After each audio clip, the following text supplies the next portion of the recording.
You're sitting on a bench at a train station. You've had a terrible day, but it's just one of many in the time you've been the broke and disappointing child of the family. And to top it all off, you've just missed your train home. This really sucks. When all of a sudden, a well-kept man in a suit comes up to you with a proposition. He'll give you 100,000 won, about $70 US, if you beat him in a classic children's game, Dakchi, where a player wins by throwing an envelope at the ground to flip over the other player's envelope. Sounds sketchy, right? Well, you've been struggling financially for a while now, so you're willing to give just about anything a try for some extra cash. You play the first round. He beats you. But because you've lost and can't afford to pay this mysterious man 100,000 won, your end of the bargain, he slaps you across the face. He's not mad that you can't pay him. In fact, he's willing to play again, and he's totally cool with just slapping you over and over again so long as you want to keep playing. And play you do. And you get slapped again and again and again. This is a psychological manipulation tactic called operant conditioning, and it's just one of many used by the Squid Game's game masters to exploit their contestants. But what other cruel forms of manipulation do the game masters use to recruit and maintain control over their unlucky participants? And do real-world psychological conclusions reflect those demonstrated in Squid Games? Well, let's go back to our train station game of Dakchi. You keep losing and you keep getting slapped, but finally, you win. You're given your 100,000 won, or $70 US, and have been slapped enough times to make Will Smith's Oscar moment seem insignificant. Oh, wow! You're then given a card with some shapes on it, and are told you can call a number to play more games and win a lot more money. You call because, why wouldn't you? Congratulations! You're officially a contestant in the Squid Games. But before you even get there, you've already been manipulated in more ways than one. Let's go back to operant conditioning. Here in the train station, Sketchy Suit Man uses a type of operant conditioning called positive punishment. Bear with me for a second here while I explain. Positive punishment is when something bad happens to discourage a person from repeating their behavior the next time they're faced with that scenario. In the case of Squid Games, and our game of Dakchi, every time you get slapped and face that painful consequence, you're conditioned to try harder to win the next round. At the same time, you're also being conditioned to associate pain with reward. But the manipulation of the game masters at Squid Games goes a lot further than that. Let's look at how contestants are selected for the Squid Games. This interaction you had at the train station? The game masters in Sketchy Suit Man, also known as the recruiter, singled you out. That wasn't random. Huh? See, the game masters prey on people who are vulnerable. In the train scenario, you're broke. And the game masters? Well, unlike gold diggers, they love that you're broke. Basically, if your life sucks, the game masters are gonna love you for it. This allows them to do something called targeted vulnerability exploitation, which is a manipulation tactic that involves identifying and preying on individuals who are in desperate situations. By targeting people like you at the train station, people who are broke, desperate, and out of options, the manipulators maximize their control, knowing you're far more likely to gamble with your life for even the slightest chance at financial freedom. And when you are given the world's sketchiest business card, which is basically a piece of cardboard with a phone number and some shapes on it, the recruiter's like, "We don't have many spots left." And you're like, well, if everyone else is doing it and there's only a few spots left and not much time left to sign up, I guess I might as well, right? Now all of a sudden, you're being manipulated again psychologically with tactics called social validation and the scarcity principle. Social validation is the psychological phenomenon where people assume that the actions of others reflect correct behavior for a given situation. Anyways, you call the number on the business card and you're drugged and taken to an island you'll probably never leave alive, but you don't know that yet. You wake up in a bed that's about as comfortable as sleeping on Legos, surrounded by 455 other losers who fell for the same manipulation tactics you did. All of a sudden, some dude in a pink bodysuit is like, "What up, everybody? Stop tweaking, just chill, okay? We're just gonna play some games, and one of you is gonna win 45 billion won, which is like 30 million US dollars. All of a sudden, a giant piggy bank comes down from the ceiling, and everybody gets all excited because suddenly they think they're in a Mr. Beast video. Your initial panic is over, and you realize that everyone is dressed in the same green tracksuit, each with a different number than yours. They're giving you souvenirs to take home. This is pretty cool, right? Yes! Well, actually, it's just another manipulation tactic. Bruh. By forcing each competitor to wear the same outfit, the game masters strip contestants of their individuality, sense of style, and self-expression. This is called dehumanization. So don't even think about showing off that new Gucci shirt. Also, instead of being called by your name, you and the other contestants are identified by the Squid Game's guards solely by your assigned numbers. These are both infamous examples of dehumanization, echoing some of history's worst human rights violations, such as the Holocaust and Soviet gulags. But hold on a second. It's not just the contestants that are dehumanized in Squid Games, it's actually the guards too. We know from season 2 of Squid Game that guards are selected pretty similarly to players. They're cherry-picked from struggling circumstances and are also made to conform by threat of death. All guards have to wear these pink outfits and masks that are admittedly pretty cool. But aside from being 2021's most popular Halloween costume, these pink pajamas serve a purpose.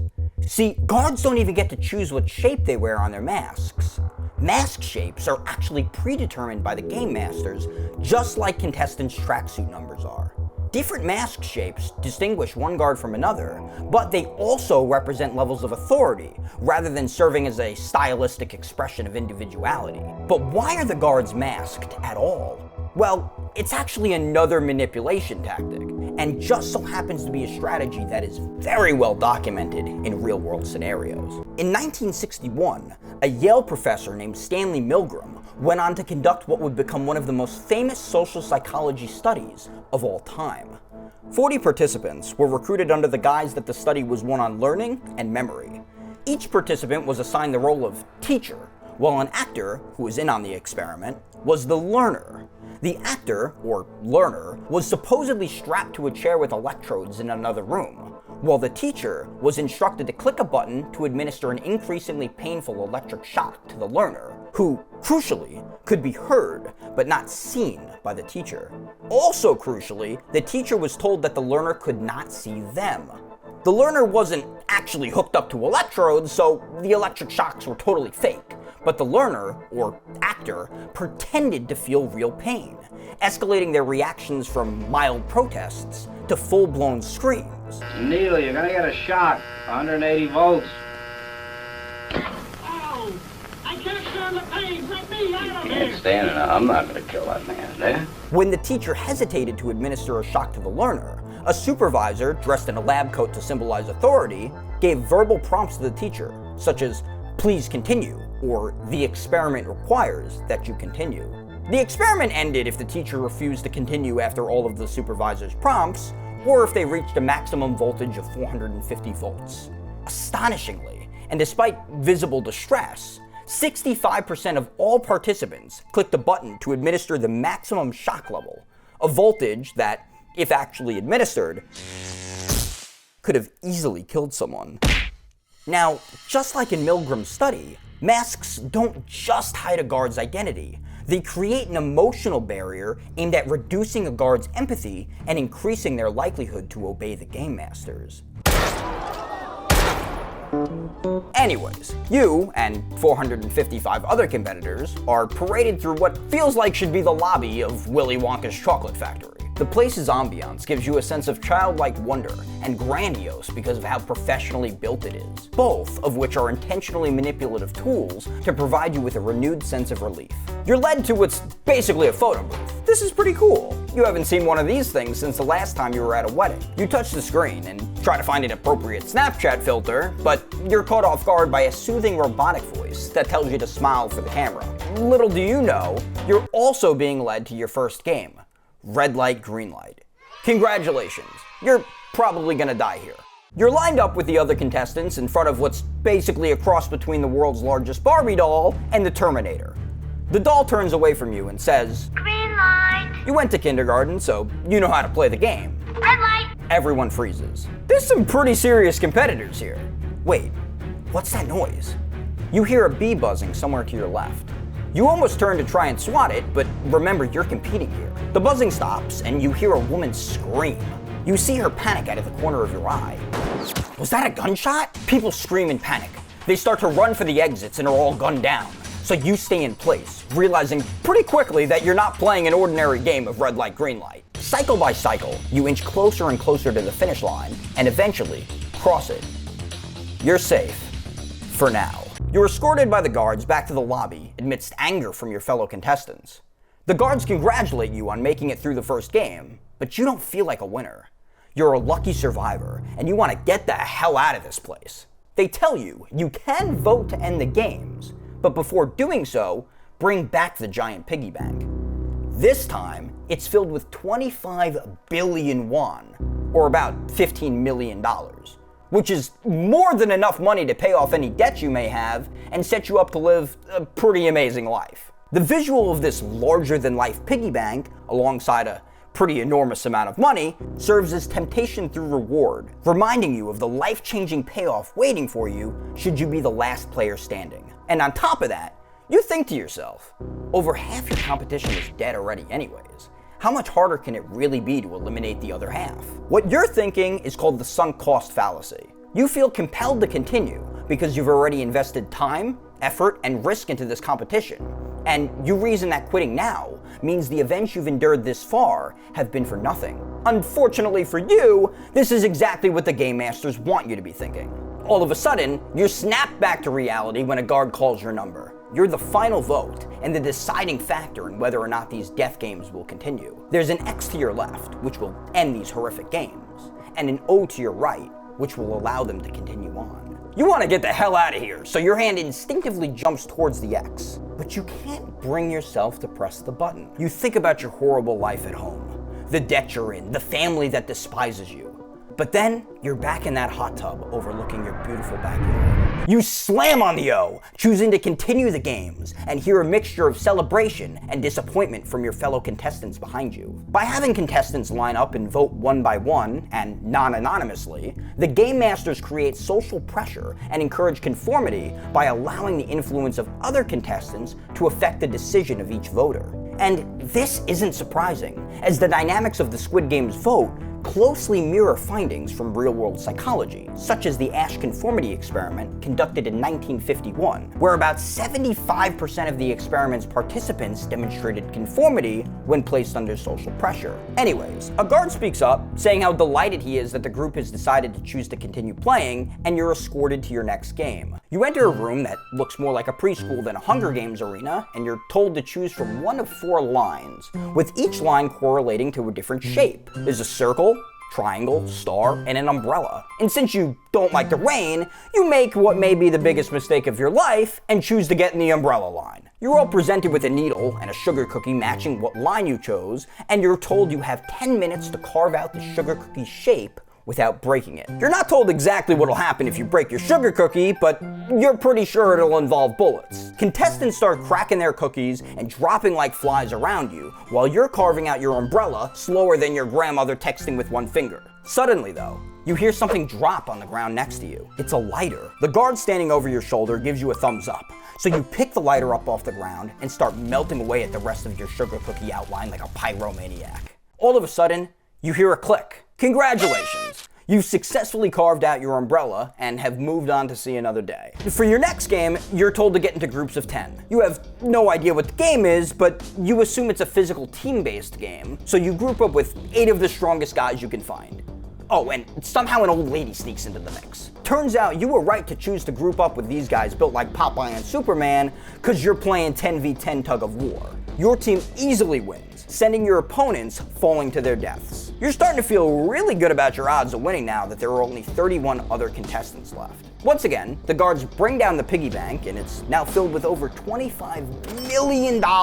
And luckily for you, the majority of other contestants are as manipulated as you are, so they also vote to keep playing. That piggy bank's piling so high, you might even be able to buy 2 Ferraris when you get out of here. Now, keep in mind that, psychologically, for every game you play, you're getting deeper and deeper into the sunk cost fallacy. If you decide to vote no now, everything you've risked so far is for nothing. For the next game, you're told to pair up again, and all of your powerlifting buddies from the tug of war game get together faster than the Costco guys going for free samples. So, of course, you're left off teaming up with the old lady again. You're escorted to your next game and told by the guards that you can play any game of marbles of your choosing, as long as one player ends up with all the marbles at the end of a 30-minute timer. Don't Knowing this isn't a physical team-based game, but rather one where you're playing against your chosen partner, your confidence goes from 0 to 100 real quick. It's pretty clear the old lady hasn't held onto a marble, physically or mentally, considering that she thinks you're playing bingo instead of marbles. So it should be pretty easy to beat her. Unfortunately for the old lady, you're right.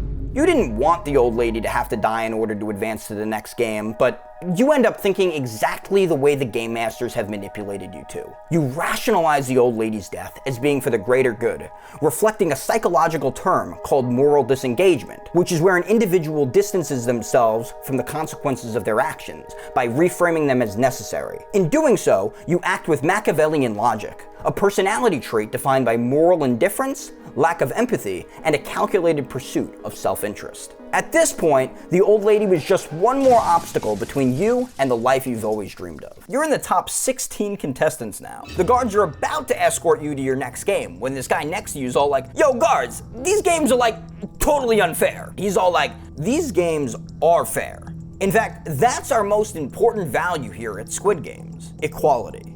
The real world is unfair, but in here, every player gets to play a fair game under the same conditions. Now, while this might sound great and all, it's actually yet another psychological manipulation tactic called gaslighting, which is deliberately making an individual doubt their perception of reality or judgment with the purpose to confuse, control, or make an individual more dependent on the gaslighter's version of the truth. See, fairness is actually a large topic of discussion in Squid Game, so let's dive a little bit deeper into it. Are these deadly games fair?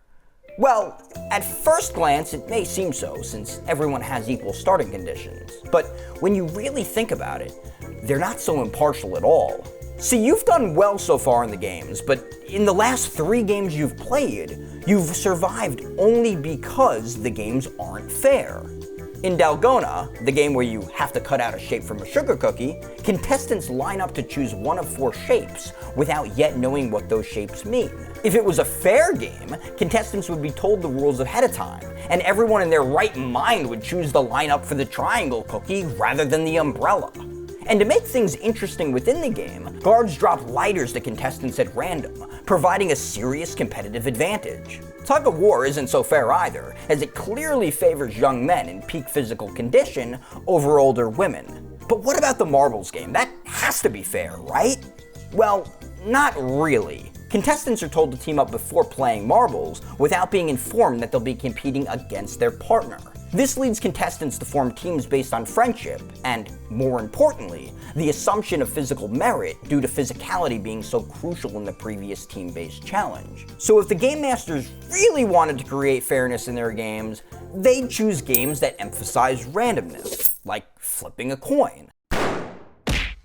This illusion of fairness is simply another manipulation tactic aimed at minimizing a contestant's resistance to continue competing. Anyways, the guards calm down the commotion amongst the remaining contestants, and it's time to play your next game. This time, each contestant is told to choose a jersey number between 1 and 16. You choose the jersey number 8, hoping that a nice number in the middle is a good way to go. You and your fellow contestants are then brought to the top of a platform with a drop so steep it makes Disney's Tower of Terror look like a ride for babies. You're then told that you have to make it to another platform in the distance by jumping onto 16 sets of glass tiles in front of you.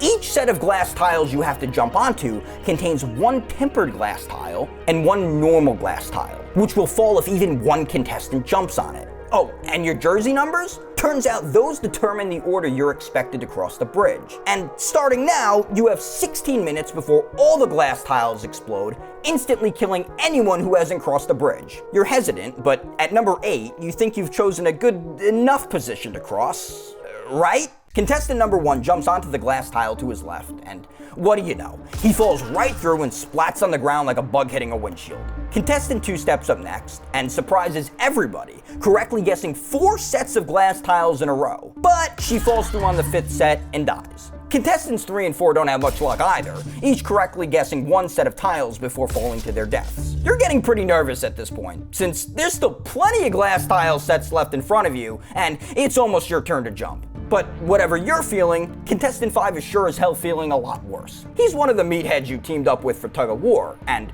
once again, you're pretty glad to have him in front of you. But there seems to be a problem with getting him to cross the glass tiles. See, contestant 5 jumps to the latest set of revealed tiles, but refuses to go any further. He's all like, look y'all, I'm not jumping, and unless someone goes in front of me, we're all gonna die here together.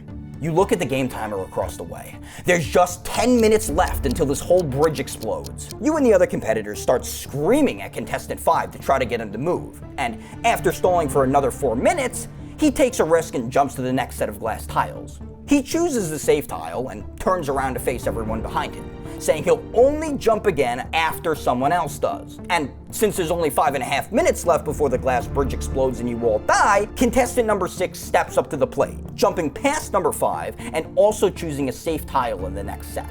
Contestant 5 jumps to the same tile contestant 6 is standing on, and all of a sudden, they start screaming at each other. Contestant 5 tells contestant 6 to jump again, but contestant 6 tells contestant 5 that he just jumped. So contestant 5 tells contestant 6 that if he doesn't jump, he'll make him jump. So the Incredible Hulk over here picks up contestant 6 and he throws contestant 6 at the next set of tiles. 5 guesses wrong, so contestant 6 falls and is flattened like a pancake. Here, by stalling for time and forcing other competitors to die for him, contestant 5 displays a psychological phenomenon called accelerated moral decay, or the rapid breakdown of ethical values, usually occurring under extreme pressure, desperation, or chaos. And because the structure of the Squid Games forces survival over ethics, outcomes like accelerated moral decay aren't accidents. They're exactly what the Game Master's manipulation tactics are designed to provoke.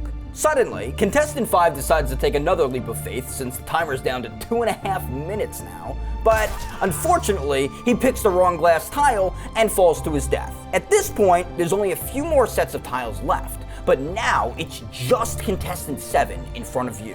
And unfortunately for everyone behind him, he's taking his sweet time deciding which glass tile in the next set to jump to.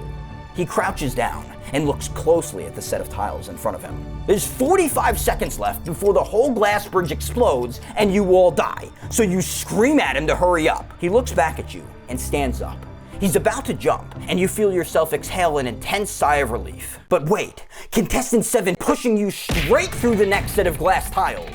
The glass below you breaks instantly upon impact, which sends you plummeting towards the ground 50 feet beneath you. Your stomach rises to your throat before your brain even has time to process what has occurred. And then, you lie motionless on the ground. Your dreams of escaping debt and living out the rest of your days in a mansion with a hot tub and a Ferrari, those dreams are dead, just like you are. Now you're just another body in a growing pile of broken hopes. No different from thousands of other contestants over the years past who too thought they'd be the exception to beat the system. In fact, you were truly just a pawn all along, carefully played by the game masters and their manipulative tactics. Well, that was depressing, so what do you think? Let me know in the comments below, and tell me what show I should psychoanalyze next. And make sure to leave a like on the video, and subscribe for more content. And turn on that notification bell so you don't miss a future upload. Thanks for watching.